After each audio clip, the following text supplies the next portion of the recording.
আমার বেটা, আমার বেটা।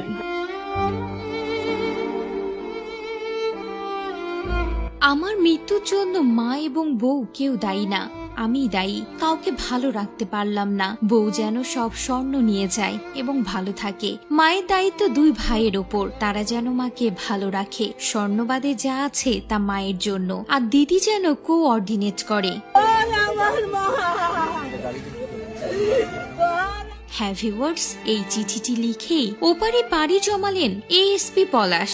চট্টগ্রাম নগরীর সহকারী পুলিশ সুপার পলাশ সাহা অফিস কক্ষে নিজের ব্যবহৃত পিস্তল দিয়ে আত্মহত্যা করেছেন।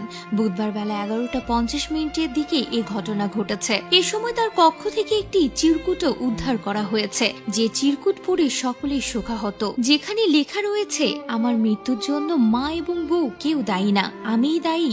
কাউকে ভালোই রাখতে পারলাম না, আর